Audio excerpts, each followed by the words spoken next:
Halo, selamat datang di Cerita Ibu.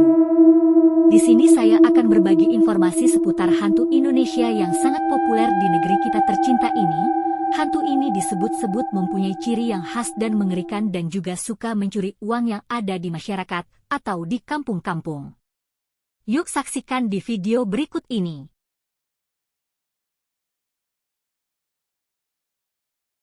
Tuyul, dalam mitologi masyarakat Jawa adalah makhluk halus berwujud orang kerdil atau anak kecil dengan kepala gundul.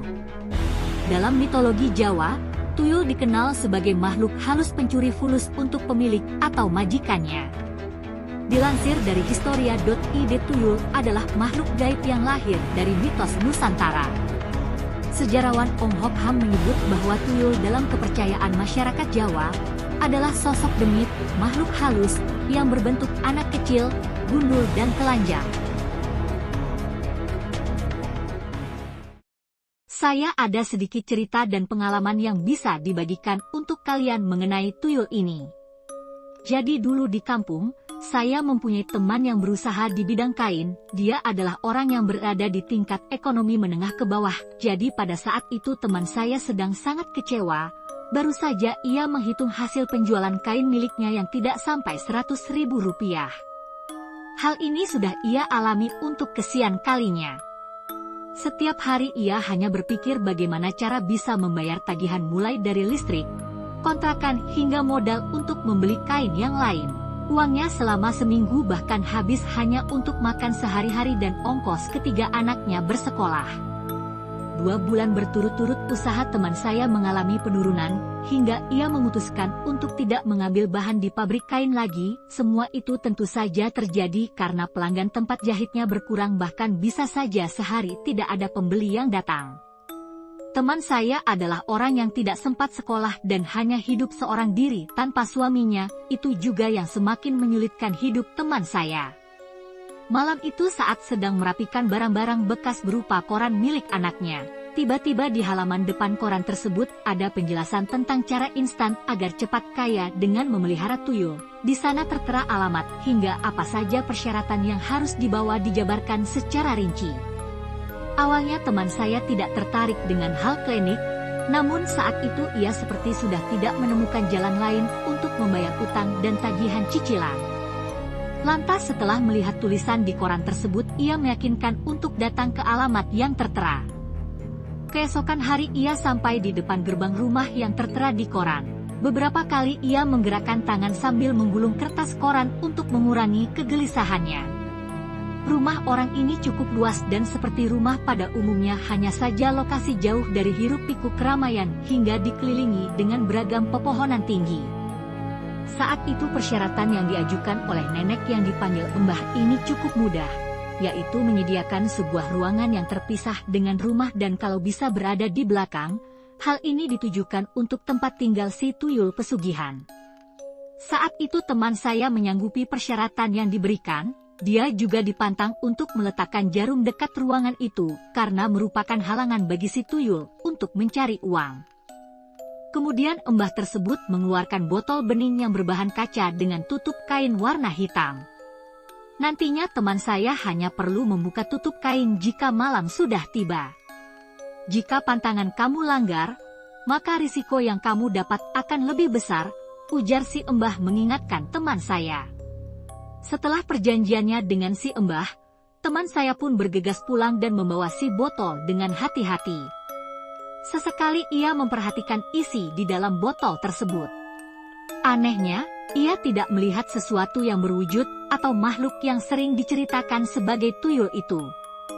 Sebuah hal yang tidak terduga terjadi sesaat setelah ia melakukan pesugihan tuyul. Malam itu dia bermimpi aneh.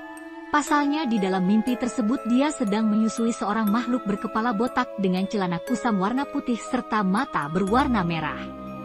Ia meyakini jika itu bukan hanya mimpi tapi seperti kejadian yang sebenarnya. Ketika bangun pun badannya dibuat pegal dan sakit-sakit. Teman saya hanya berpikir mungkin ini salah satu risiko yang harus ia terima. Di hari ke-7 kepemilikan tuyul, teman saya sudah bisa melihat wujud asli makhluk gaib itu. Umumnya tuyul sama seperti anak kecil yang suka berlari tidak bisa diam hingga merengek saat ia kelaparan. Untuk menjalankan aksi pengambilan uang, setiap sore hari dia selalu keliling kampung untuk mengincar rumah mana yang akan dijadikan target. Menariknya tuyul tersebut dibawa dengan cara tangan kedua teman saya disilangkan ke belakang punggung. Nantinya dia akan menunjukkan ke tuyul rumah mana yang harus ia ambil.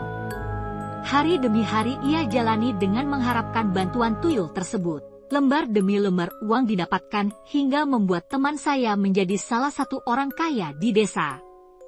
Kini rumahnya diperbesar hingga usaha kain yang dahulu gabung dengan rumah, sekarang sudah mempunyai toko sendiri. Namun, di mata warga setiap kekayaan yang dia dapatkan dianggap tidak wajar, apalagi kini teman saya dinilai sombong dan penyendiri tidak mau berbaur dengan warga. Pernah suatu ketika saat pertama kali dia mengadakan syukuran di rumahnya, Pak Ustadz yang mengisi acara malah memberikan wejangan dengan tema rezeki yang halal dan selalu meyakinkan jangan sekali-kali bersekutu dengan setan. Dari sana warga tambah percaya jika teman mendapat semua kekayaan dengan ilmu hitam, ditambah lagi ketika salah satu tetangga tidak diizinkan untuk masuk ke dalam ruangan di belakang rumah dia dengan alasan ruangan itu banyak debu. Mereka juga meyakini banyaknya keluhan di kampung sebelah terkait uang yang hilang dan sosok anak kecil yang sering dilihat berlari ke arah rumah teman saya menjadi penyebabnya.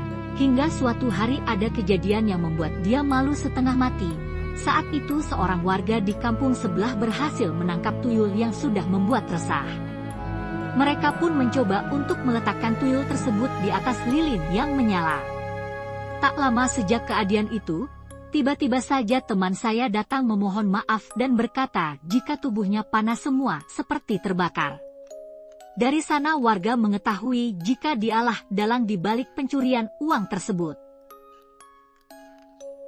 Jadi seperti itulah kisah yang pernah teman saya alami, tapi kini dia sudah taubat dan memiliki keluarga yang harmonis dan berusaha dengan halal. Semoga kita semua dijauhkan dari godaan-godaan setan seperti ini dan teruslah berusaha sekuat mungkin jangan sampai tersesat ke jalan yang salah karena kita tidak akan menderita di dunia saja nanti pun di akhirat kita akan menderita jika kita menuruti jalan sesat seperti itu. Oke, sekian cerita yang saya bisa bagikan.